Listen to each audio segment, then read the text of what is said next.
दशमी, एकादशी और द्वादशी। एकादशी का व्रत, दशमी की रात्रि को जो आप भोजन करें वो सात्विक करें। एकादशी के दिन भोजन ना करें, अन्न का भाग ग्रहण ना करें, अन्न का भाग ग्रहण ना करें।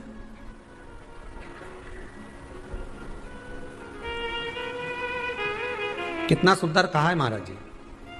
यदि आपके यहां पर गौ माता है, आपके घर में अगर गौ माता विराज रही है, आपके घर में अगर गौ माता है, गाय की अगर आप सेवा कर रहे हैं, अच्छा कितना सुंदर लिखा है धेनु मानस में, गीता प्रेस गोरखपुर की गौ अंक को निकालकर पढ़िए कल्याण का, उसमें लिखा है ब्रह्म मुहूर्त में सुबह के समय पर गाय की पूंछ को पकड़कर या गाय की रस्सी को पकड़कर जो 2 कदम भी चल लेता है, उसके लिए भगवान विष्णु बैकुंठ का मार्ग और कुबेर का मार्ग प्रशस्त कर कर खोल देता।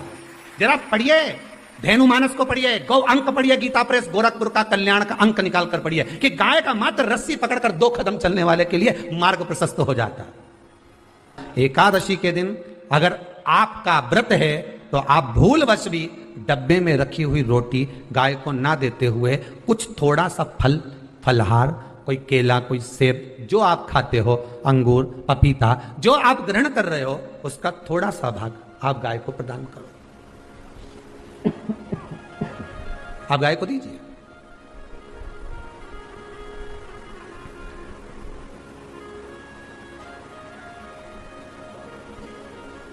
थोड़ा सा भाग आप गौ माता को प्रदान करो, थोड़ा सा। सारे व्रतों में केवल एक व्रत ऐसा होता है एकादशी का, जिसका उद्यापन पहली एकादशी पर भी कर सकते हो। सारे उद्यापन में केवल एक उद्यापन ऐसा होता है, सारे व्रतों में एक व्रत का उद्यापन ऐसा होता है, वो है एकादशी का। यह जरूरी नहीं कि 26 पूरी होगी तभी तुम करोगे, या तो पहली में ही कर लो या फिर 26 पूरी हो तब कर। पर उद्यापन अगर तुमको ऐसा लगे कि हाँ मैं अभी तो जीऊंगी हो, अभी तुम्हारा बाल भी धोला नहीं हुआ, तुमको ऐसा लगे तो अभी तो मैं तो बढ़िया, तो फिर भले मत करो। पर एकादशी का नियम कह रहा है, एकादशी का यहां 18 नियम में से एक नियम कह रहा है कि एकादशी का उद्यापन पहली एकादशी पर भी हो सकता है, पहली पर भी कर सकते, तुम्हारा मन पड़े तब। क्यों? तो पहली पर करने से क्या फल मिलेगा? तो एकादशी की नियमावली कहती है अगर मान लो आपने पहली एकादशी पर भी उद्यापन कर लिया, इसके बाद में जितनी एकादशी करोगे वो सारी तुम्हारे खाते में जुड़ती जाएगी। मतलब बैंक में खाता खोल लो, ठीक है, खाता खोल लिया, अब जितना कमाता जाओगा उसमें डालते जाओ, जितनी कमाई करके लाओगे उसमें जमा करते जाओ। एकादशी एक बार उद्यापन पहले में भी हो गया तो बाकी का पुण्य तुम्हारे खाते में आ जाएगा, उसका पुण्य। एकादशी का उद्यापन बड़े महीने में माघ शुक्ल एकादशी के दिन, माघ का महीना हो, शुक्ल पक्ष की, जम के बोलिए एकादशी हो, प्रयास करना कि आप उद्यापन करें, भले 5, 10, 11, 12 जितनी एकादशी हो जाए, 26 हो जाए तो ज़्यादा अच्छी है, नहीं तो आप करें तो माघ महीने की शुक्ल पक्ष की एकादशी के दिन आप उद्यापन करें, प्रयासरत करें, प्रयास। बड़े महीने के अंतर्गत जो उद्यापन, हाँ चतुर्मास के अंतर्गत उद्यापन नहीं होता एकादशी का, बहुत ध्यान दीजिएगा मैडम। ये जो सावन भादो कुंवर कार्तिक जो 4 महीना होते हैं भगवान के शयन करने के, इसके अंतर्गत एकादशी का उद्यापन नहीं होता, और इसके अंतर्गत उद्यापन करना भी नहीं चाहिए एकादशी हमारा। एकादशी का उद्यापन माघ महीने की शुक्ल पक्ष की एकादशी के दिन आप बहुत प्रेम से आनंद के साथ करिए महाराज।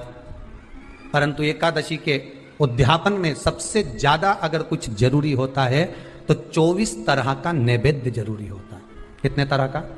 24 तरह का नैवेद्य। अब आप कहोगे गुरुजी उद्यापन हम कर रहे हैं एकादशी का, तो उसमें तो फलहार का हमें नैवेद्य बनाना चाहिए। तो फिर ये पुराण के अंतर्गत स्कंद पुराण में ये चीज लिखी है कि एकादशी का जब उद्यापन करते हैं तो 24 तरह का नैवेद्य बनाकर सिद्ध करते हैं। 24 तरह का नैवेद्य जान रख लेना, का हलवा बना लो, खीर बना लो, पूड़ी बना लो, सब्जी बना लो, पकौड़ा बना लो, भजिया बना लो, ऐसे 24 तरह का नैवेद्य अलग अलग चाहिए। पर लोग क्या करते हैं, खोपरा पाक बनवा लेते हैं 1-2 किलो और 24 जगह रख देते हैं। स्वीकृत नहीं है। 24 तरह का नैवेद्य रखा जाता। महाराज एकादशी के दिन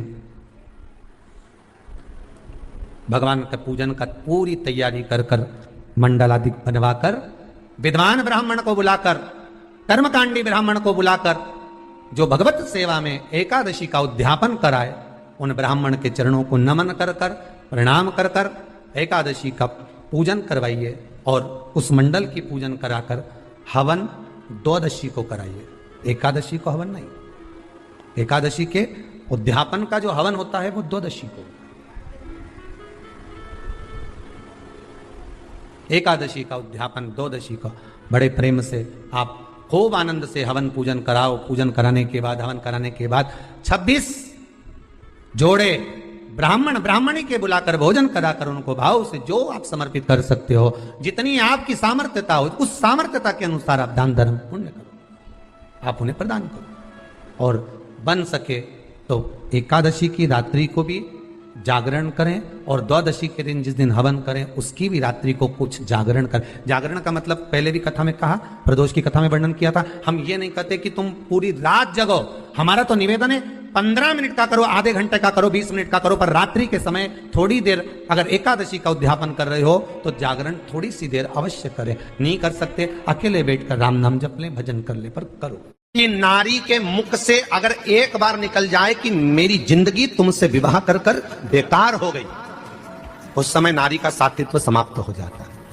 इसलिए माताओं आपसे निवेदन है, जिंदगी में सारी लड़ाई लड़ना, सब कुछ बोलना, पर अपने पति से यह मत कहना कि तुमसे विवाह कर कर मेरी जिंदगी बेकार हो गई, क्योंकि विवाह तुमने किया है पर भाग्य उसने लिखा है। भाग्य लिखने वाला वो है। और आपसे फिर निवेदन करूंगा, राम मंदिर जाओ, कृष्ण मंदिर जाओ, शिव मंदिर जाओ, भवानी के मंदिर जाओ, तुम्हारे 33 कोटि देवताओं के मंदिर चले जाओ, गणेश जी के मंदिर जाओ, तुम्हारी मर्जी पड़े उस देवता के मंदिर जाना, कोई तुम्हारा भाग्य नहीं बदल सकता। जो तुम्हारी किस्मत में लिखा है वो तुमको भोगना पड़ेगा। तो बदलेगा कौन? तो उसका भी प्रमाण हमारे यहां शिव महापुराण कहती है। एक पारो नाम की विधवा स्त्री थी। क्या नाम है उसका? नाम पारो। विधवा है, पति नहीं है, एक बेटा है। और विधवा स्त्री जो थी वो गर्भ से थी, उसका संतान नहीं हुई थी, पति मर गया था, वो गर्भावस्था में बेटा रह गया और पति चले गए।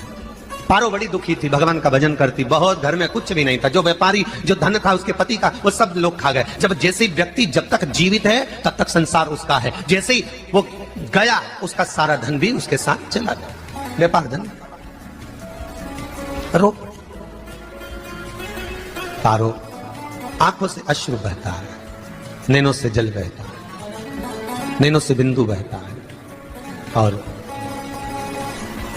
पारो की आंखों से जब आंसू बह रहा है, अश्रु निकल रहा है, जल बह रहा है।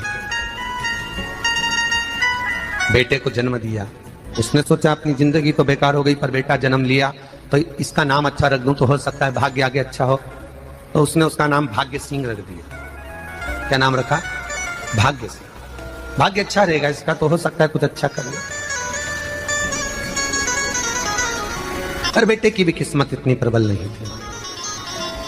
माँ जगह जगह बर्तन मांझ कर काम कर कर बच्चे का पालन कर ली। बच्चा थोड़ा बड़ा हुआ, माँ मेरे सारे मित्र सेठ हैं, मेरा ही किस्मत, मेरा ही भाग्य ऐसा क्यों है? मेरी ही किस्मत ऐसी क्यों है ऐसा? माँ मेरी किस्मत में इतना दुख क्यों लिखा है? माँ भोजन तक हमको समय पर नहीं मिलता, हमारा भाग्य ऐसा क्यों है? माँ हमारी किस्मत ऐसी क्यों है? माँ कहती है बेटा जो ललाट पर लिखा उसे कौन टाल सका। माँ बच्चों को समझाती है, माँ बच्चों को कहती है, धीरे धीरे समय निकलता है। माँ एक बार बता, माँ तू कहती है कि सब भगवान ने लिखा है भाग्य में, तो भगवान का मिलेगा मुझे बता दे। माँ बोलती है ऐसी कोई जगह नहीं जहाँ भगवान नहीं, वन में मिलेगा। हाँ मिलेगा। माँ का कहना मानकर भाग्य सिंह वन में चले गया और घने जंगल में भाग्य जब गया भाग्य सिंह, और घने जंगल में जब पहुंच गया, ढूंढते ढूंढते ढूंढते ढूंढते ढूंढते तो भी भगवान तो भगवान, भगवान की छाया तक नहीं मिली। भगवान की छाया तक, आंखों में जल भर गया, बेहोश होकर गिर गया। शाम का समय था, विष्णु और लक्ष्मी निकल कर जा रहे थे। लक्ष्मी और विष्णु जाते जाते उसको देखकर रूप बदल के उसके पास गए। बेटा आपका नाम क्या है? तुम्हारा नाम भाग्य सिंह है। कहां जा रहे हो? भगवान से मिलना है हमको। क्या काम है तुम्हें भगवान से? भगवान से पूछना है कि मेरी किस्मत ऐसी क्यों बनाई, मेरी किस्मत में गरीबी क्यों लिखी, मेरे भाग्य में इतना दुख क्यों लिखा। मुझे भगवान से पूछना है कि मेरी किस्मत ऐसी क्यों बनाई, मेरी किस्मत में इतना दुख क्यों लिखा।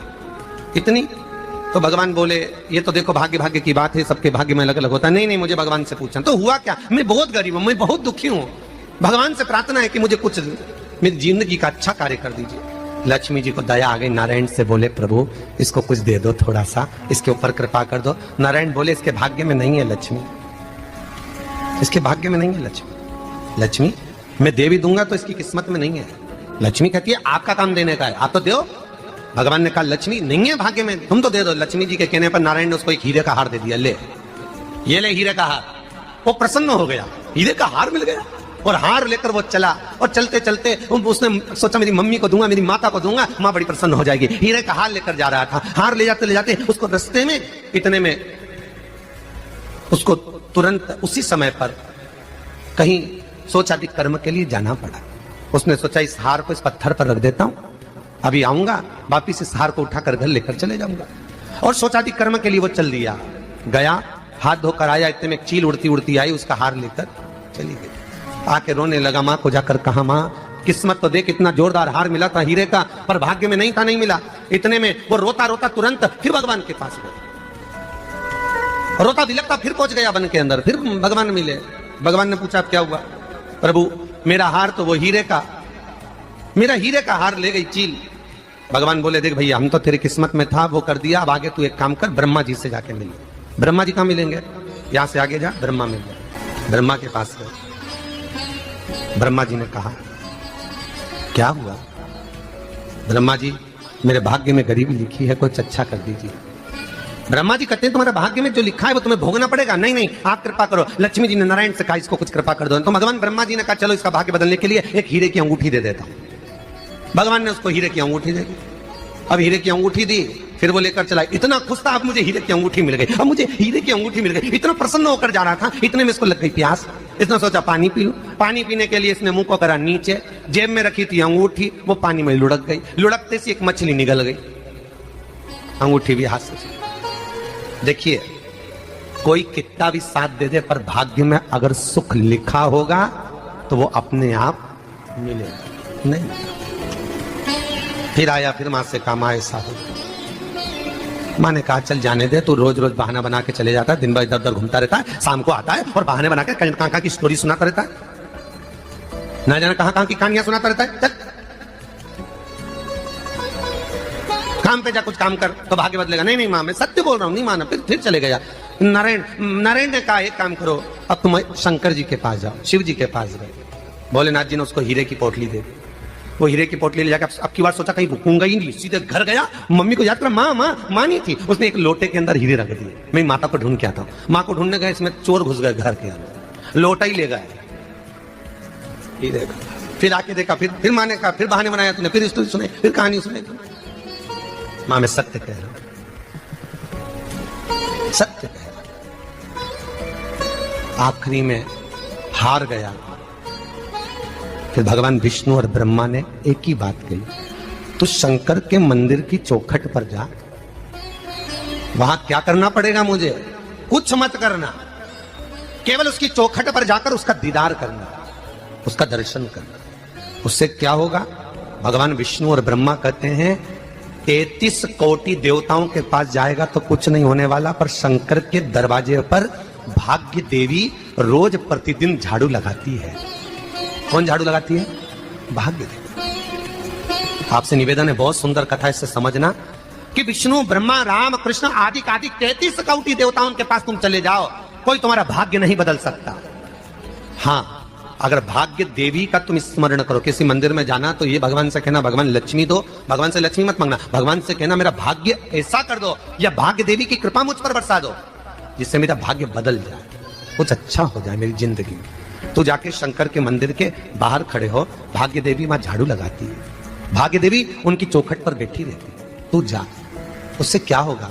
बस देवता तो तेरी जिंदगी बदलने के लिए कब से इंतजार कर रहे हैं, पर तेरा भाग्य नहीं बदल पा रहा। तेरा भाग्य बदलेगी तो भाग्य देवी ही बदलेगी। गया शिव मंदिर के दरवाजे पर जाकर खड़ा हो जाता, भीड़ होती तो दरवाजे से दर्शन कर लेता, बाबा से नयन मिलाता, रोज प्रतिदिन जाता। एक दिन शंकर जी ने भाग्य देवी से कहा, देवी इसका भाग्य बदल दो। देवी कहती है, भोलेनाथ इसकी किस्मत में ब्रह्मा जी ने यही लिखा है दुख, इसकी किस्मत में ठोकरें खाना ही लिखा है। भाग्य देवी तुम मेरे दरवाजे की झाड़ू लगाती हो, आज इसके भाग्य की झाड़ू लगाइए। भाग्य देवी ने कहा, भोलेनाथ आप कह रहे हो? हाँ मैं कह रहा हूं, क्योंकि मेरे दरवाजे पर इतने दिन से रोज आ रहे और मेरे दरवाजे से खाली चले जाए अच्छा नहीं लगता। भाग्य देवी ने भाग्य बदला, एक सोने का सिक्का झाड़ू लगाते लगाते दरवाजे पर पटक दिया। उस सोने के सिक्के को लेकर वो चला और सोने के सिक्के को ले जाकर उसने माता को दिया। अब भाग्य कैसे बदलता है वो देखिए। सोने का सिक्का लेकर गया और तुरंत वो सोने का सिक्का घर में पहुंचा, रात से ठाठ हो गया, बेचकर भोजन की व्यवस्था करी। एक दिन मां ने सोचा कुछ ऐसा करूं कि मैं मछली का व्यापार करूं, और मछली खरीदने के लिए गई। और मछली खरीदने के लिए गई, जो मछली मिली दे तो दी व्यापारी ने, परंतु घर लाते लाते वो मर गई। मरा तो काटा तो इसमें से हीरे की अंगूठी मिल गई। अंगूठी तो मिली, इतने में मां ने कहा, देखो भगवान ने बड़ी कृपा करी, हीरे की अंगूठी मिली। बेटे ने कहा, ये मेरी ही अंगूठी है, मछली निकल गई थी। मां ने कहा, बेटा जाओ, थोड़ा आज ब्राह्मण भोजन करने आएंगे, थोड़ी लकड़ी काट कर लिया। बेटा लकड़ी काटने गया, एक पेड़ पर, सूखे पेड़ पर चढ़ा लकड़ी काटने के लिए। काटते काटते उसको पेड़ की डाली पे एक हार टंगा हुआ दिख गया। वो हार वही था जो हीरे का चील लेकर गई थी। वो हार प्राप्त हो गया। आते आते रास्ते में प्यास लगी, सोचा कहीं एक आध बर्तन मिल जाए, पड़ा हुआ तो लोटा पड़ा हुआ मिल गया जिसमें हीरे पड़े हुए थे। जब भाग्य चलता है तो सारी रास्ते अपने आप खुलते खुलते खुलते खुलते चले जाते हैं। जब भाग्य नहीं चलता तो चाहे कोई हीरा दे दे, चाहे कोई सोना चांदी दे दे, चाहे कोई फैक्ट्री खुलवा के दे दे, तो भी कुछ दिन में ठप्प हो जाए। भाग्य चलेगा तो धन आएगा, भाग्य नहीं होगा नहीं। तो भी कुछ मत करो, क्या करना है बोलो तो। जब भाग्य अगर दिक्कत दे तो कहीं जाने की जरूरत नहीं है, एक ही काम करना है, शंकर के दरवाजे पर जाकर उसका दीदार करना। जब लगे आपको कि दरिद्रता बहुत ज्यादा है, किराया तक नहीं है,